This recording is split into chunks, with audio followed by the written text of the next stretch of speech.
welcome to this very special edition of the Pace Report. I'm Brian Pace, reporting live at this year's 2025 Syracuse International Jazz Festival here in Clinton Square, here in downtown Syracuse.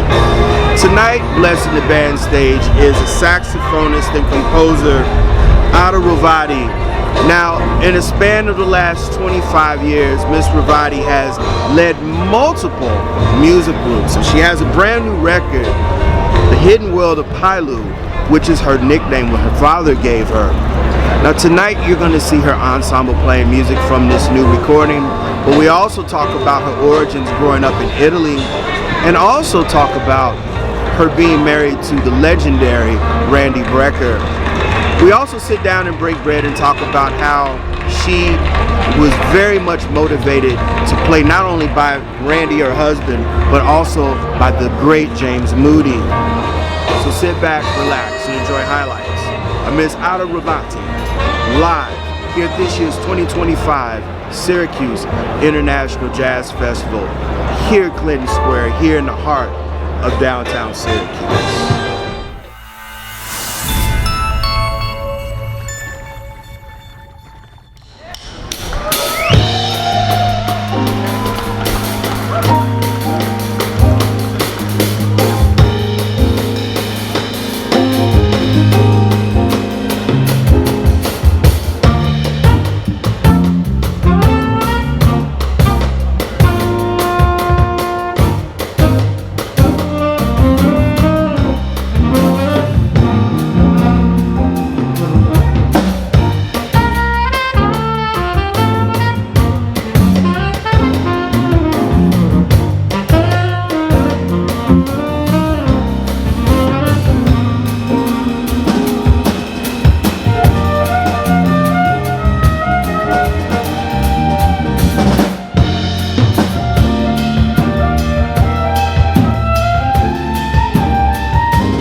The Hidden World of Piloo. And your father nicknamed you this? Yes, he did. Tell me about the record. Well, it was written during the COVID period, so it was just it's kind of a mix of feelings, of past memory, of hope. It's a little of everything. So, and it's kind of like a showcase the hidden part of me, because I decided also to write for strings. I wrote lyrics, never wrote lyrics before, and I kind of tried to do things like flute or the saxophone. Then I decided, okay, I pick up sewing, so I did the design and sew my tuxedo suit on the cover. Then I did the photography, the design. I did all kind of when they said one woman's band. Yeah, I love this picture. You know that's fantastic. And you also have some very special guests on here. You have Mr. Kurt Elling. Mm-hmm. Tell me about the vocal components of this record. Well, originally I was planning to do every tune a different singer. Then it became a task a little overwhelming, so I just nailed it down, and I met both Nikki Harris and Kurt doing a jazz cruise. I've been doing the jazz cruise for the last 10 years or so, and I became close friends with them, and it's just what's not to love about them. So I asked if they were interested to be part of it, and I told them, like, listen, I'm learning also to write lyrics. You're more than welcome to, if you just needed to change or do something, and it just worked out perfectly. This is great, because this is your 7th album, and being a leader, what are some of the things that you look forward to each project putting out musically, and also, are there any things that you do as far as pushing the boundary when you're writing and composing? Well, I try to be true to myself. I don't write or do stuff trying to please or the market or the audience. I'm in the entertainment business, so hopefully I do something that people enjoy. But every CD I would say is a kind of therapy. That's good. It is the right therapy. That's how you get out what is need to go out, and I think it's in a healthy way, and mark what I was doing, what's happening at the time of my life. So each one of them I can go back and can tell you my problems, it's a good therapy for me. One of the things that I always do with these videos is we talk about the practice of creating and being in the art. What does your day composing or shedding, playing, how much do you spend on what, and are there areas of your musicianship that you want to expound upon or even expand on?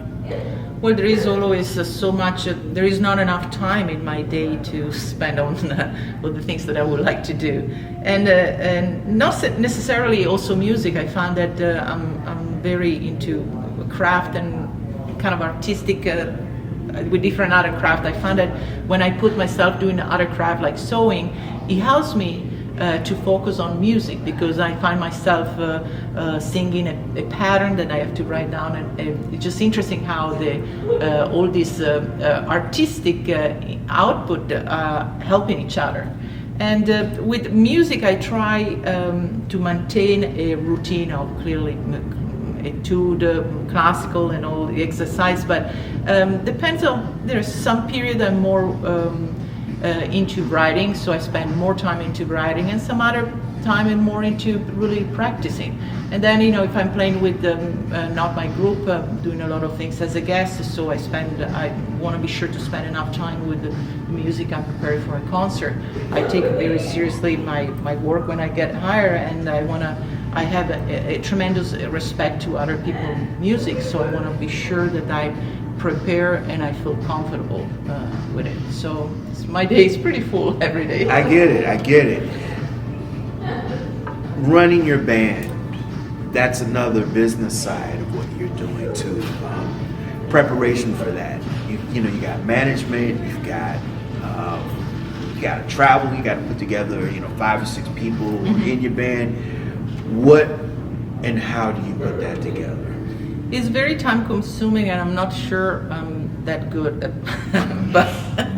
But I try my best, just spending,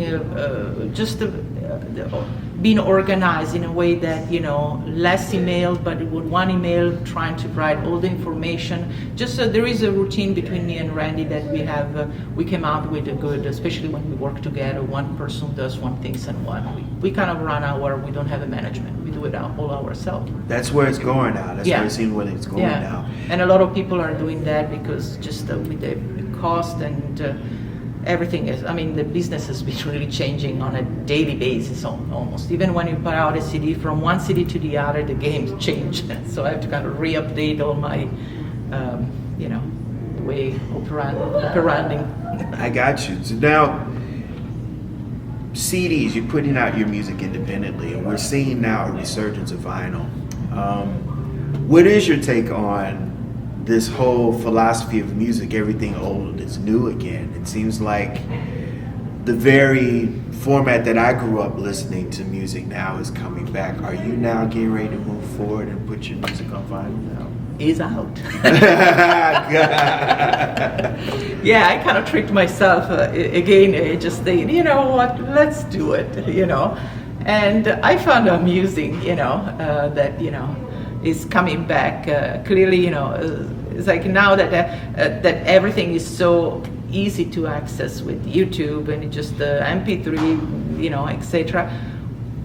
People wanted to go back. I couldn't even remember how to make it work, the LP, so and then we really, but whatever, they like it, I'm on board. So, there is, I think, is like a little melancholic, people like to kind of go back on certain things just to bring it more with something hip or something. I don't know. It sounds so much better though. Vinyl sounds. Yeah, it's like, and they're like a little scratchiness. Just brings memory.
Brecker, who I've profiled on this program, and he's been in a couple of my segments with other bands that he's played and accompanied. Tell me about how you guys met, and I understand he's one of the guys that kind of was one of the cheerleaders to bring you here in the United States. Well, I met him in Italy. He was going to be a guest in a big band I used to work, and you know, I came here when we were not really kind of seeing each other. So you know, but little by little, you know, how to explain it? You know, well, we have been first of all married almost 30 years. Wow. I know, and I was over 18. Just Oh like, my God! I want to go there, but 30 years, that's a long yes, time. I know. Wow. So he definitely saw me growing in the business, you know, because he met me when I was kind of a kiddo, you know, trying to just figure out life, and that I always say I learned a lot from him, you know. But what was the question? It's an odd moment here. No, it's not our moment. You answered the question, how you met, but the fact that, you know, he and James Moody were the two people that spearheaded you to come over here, your transition from Italy to the United States. Why did that happen? Well, why? Well, because I don't know why it happened. It just happened. I think my plan was to come in New York. I mean, I spent already time in Boston, so I was kind of familiar with the United States, but I really want to have the option to spend some time in New York, and that's even before I started seeing him, like getting involved with him. So, and it just kind of, the two things kind of came together. Just like he always beside, I mean, clearly I adore the way he plays, but he's also a very sweet person. He's one of, I couldn't have chosen a better person. He's a good dude. He's a good dude. He's a good person, and he just like, I felt very connected from the first time I met him, and I'll always say that, it's like also his way of thinking of music is aligned with the way I think about music, so that's why we kind of also have a kind of the same direction, And then, for him to be the big cheerleader of you being part of the Brecker Brothers band, the reunion band, I mean, that's kind of an uncomfortable spot, I have to say. Well, I mean, it's a kind of big shoes to fill. I mean, and Michael Brecker, I mean, really, I mean, again, I mean, what was that like? I mean, musically, it was a great experience because the repertoire is amazing. The musicianship involved is always the top. For me, it was a struggle. And it's still a struggle every time I play with the band. Everybody in the band is very supportive, but outside, not so much. And I do understand people tend to, compare me to Michael, but I find that in music you don't necessarily have to. Each one of us is a own identity, and Randy wanted to be sure to hire somebody who he had a connection and play enough in a way that we don't need to explain the phrasing, the intonation, we just kind of lock it in. And he wants something that didn't sound like Mike, because he didn't want somebody a clone. And so he was the one who really pushed it. At the beginning I didn't want to have anything to do with it. I say I don't feel comfortable, I don't want it, I'm gonna be slammed, blah blah blah. And in a certain way I was right. But I have to say that I learned so much. So at the end, I gained more knowledge, I was able to learn a lot of different music and a lot of amazing musical experience. But I have to say that overall, critics have not been very kind with me. Well, we don't listen to critics. Well, Miles Davis had a very, very, very hard line with the critics. I'm not even going to say it on camera, but why not? You're not here to play for the critics. You're here to play for the music fans. And Yeah. I think the part of growth is learning from this whole thing. What's it like, now that Michael's not here and David Sanborn is Also, not here? yeah. I mean, listening to those records now, what do they mean to you?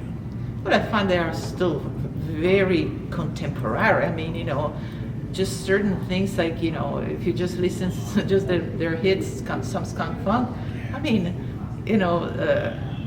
they were pretty visionary. There is, it's even today it's hard to find something new that sounds so hip. So, and if you look at all, somebody was trying to kind of write down how many recording there were Randy and Michael on it, and we're talking about thousands. Yeah. I think they were the most recorded musician ever.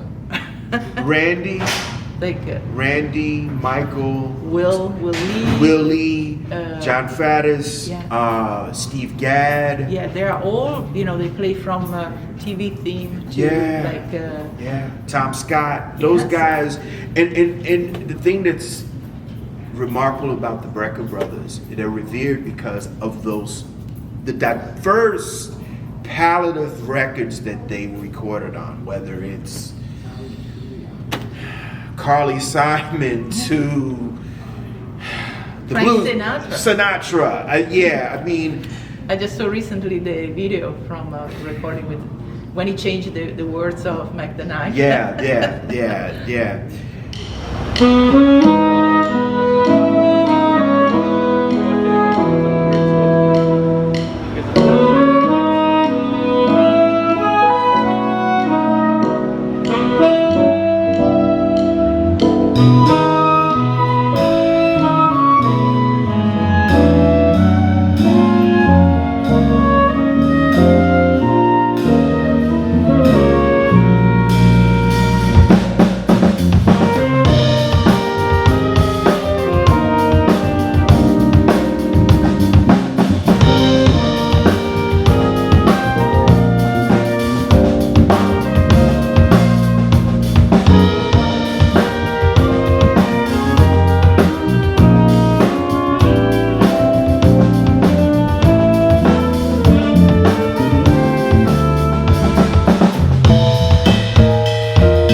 being a woman in this industry. Next question. No. We don't ask light questions here. What is it that you really want the next generation of women musicians to do in this industry moving forward, whether it be behind the scenes, the publishing, and the business side, and also the presentation of it also? Because women tend to get it harder because they're doing something in a very male-dominated industry. Yeah. Well, it's such a much broader subject. Talk, speak your piece. I would say just do what you're doing, let the music speak, and that's the only thing. And be kind with other fellow women, because we are not the enemies. You know, not that the male are, but you just like be kinder with ourselves, with each other and ourselves, and just let the music speak. I mean, it's not only in the music. If you look at anywhere what's happening, let's forget about these days. But we are, the only weapon we have is our music, and just some faith in better times. There's something that I always live and die by, and I'm gonna keep it to going till the grave. It's always nice to be good, and it's always good to be nice. Yeah. People always will remember you even if you're having the worst day. Kindness never kill anybody, but hate did. Yeah, you're right. James Moody was also another important factor in me transitioning here to the United States. We're celebrating his 100th centennial, his birthday, and I was just at a celebration with your husband. Tell me about James, the first time you met him, and what are some of the things that he instilled upon you as a musician and person? Well, I met him the first time in Japan. I was just as a wifey, got in on a tour. Randy was playing with the Dizzy Gillespie big band, and that's how I met him. And then we talked a little. I said I play saxophone, and I had my first recording with me, and I had it to him, thinking it's like probably I don't know if he's gonna ever listen. The morning after, he catch me at breakfast, and he wouldn't let me go. He listened the same night, the recording, and he started talking, stopping everybody in the band. Did you hear her? And it was just so amazing, supported, that I was like shocked that I would meet people that would say, "Oh, I talked with James Moody, he told me so many things about you."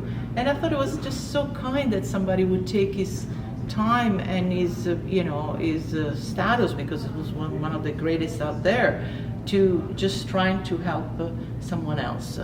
And I'll be always thankful about that, because there is no better introduction when some master like him introduces you. It's like that's an amazing business card right there. Yeah, he and his wife Linda, beautiful people.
You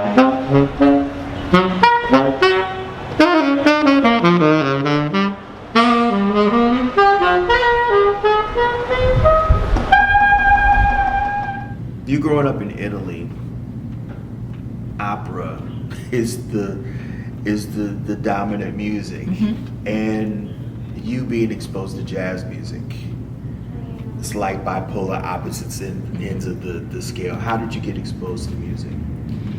I was lucky. My grandmother was a piano player, a classical pianist, and I started when I was 4 years old playing piano. Actually, my first language was reading music before words. So I can say that my first language is music for sure. And in Italy we are not exposed really to music through the school system, because in elementary school we have a recorder. Not everybody has. Some school have. Middle school we have history of music, and high school we don't have any kind of music. So the only way to be exposed is through somebody of your family, or if your parents enroll you in some extra curriculum outside of the school. So I got exposed just because I always loved music, and I love to listen to music theme at the TV, and I would just go on the piano trying to figure out the harmony and the melody, and not knowing that I was doing art training. It helped me so much later on.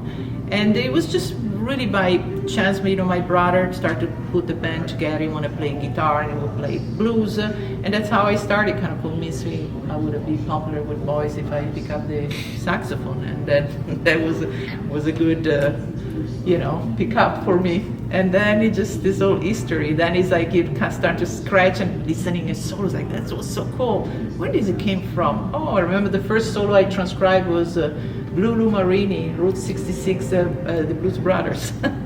And I had the chance to tell him, and I was like, it's all your fault. Wow, the Blues Brothers, okay. That's how we start, and then you start to kind of, where is taking this language? And then it's like King Curtis, and then you just go back, and little by little, it's like, wait a minute.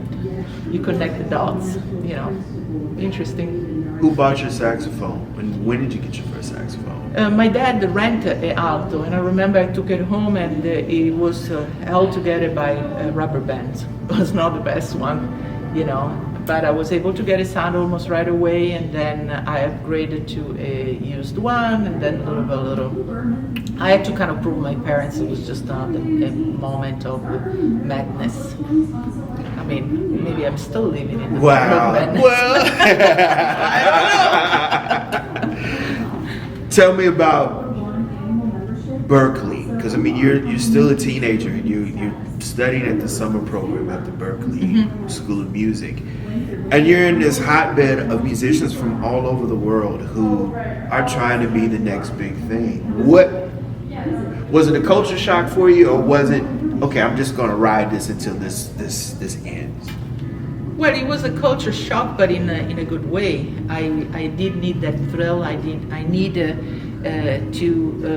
find people that were as motivated as me, and the fact they are all over the world is just like it's one of those feelings that you really feel like a citizen of the world. There was something, especially coming from Italy, being a woman, coming from a small town. Even if my parents were pretty wild character, very open mind, and my dad always say, "I give you wings, use it."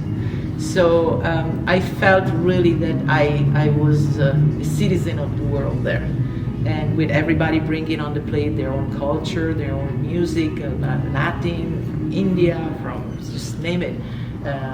I thought it was just, that's where I belong, I understand your father was a geologist. He was a geologist, and then he also was a professional hunter in Africa. He lived a long time. And your mother was a softball player. Yes, a very unusual. No. For Italy, yes. Oh, really? Yeah, they got married late. I mean, at the time, people who were getting married at 20 years old, women stay home and cook. I would say it was pretty unusual upbringing, but good one. Wild, but good one. Ada Rovatti, what does Black American music mean to you? what it means the world is a freedom of expression, and it just I think that music, like arts, is the only things that might bring the world together.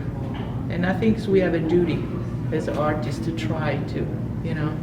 I was telling Sarah, my friend Sarah, about a priest that I met years ago in Italy, and he always said that artists were the missing ring between human and divine. Wow. So when I remember when he told me that, I thought it was like, we are on a mission here. So I hope that I can help somehow bring some kind of like soothing some broken soul, or be the background of somebody's life for a second. And you know, if anybody's in a bad spot, the music can bring a moment of peace. That'll do it again for this very special edition of the Pace Report. I'm Brian Pace, reporting live at this year's 2025 Syracuse International Jazz Festival, here in the heart of downtown Syracuse, New York, here in Clinton Square. I'd like to personally thank the incomparable Ada Rovatti for her time. Make sure you support her new album, which is now available on iTunes, Amazon.com, and CD Baby. Also, for more information on our upcoming tour dates, please visit her online as well as social media by way of Instagram, Twitter, and Facebook. Also, I'd like to personally thank and congratulate the artistic director of the Syracuse International Jazz Festival, Mr. Frank Malfitano. Uncle Frank, you have done a fantastic job.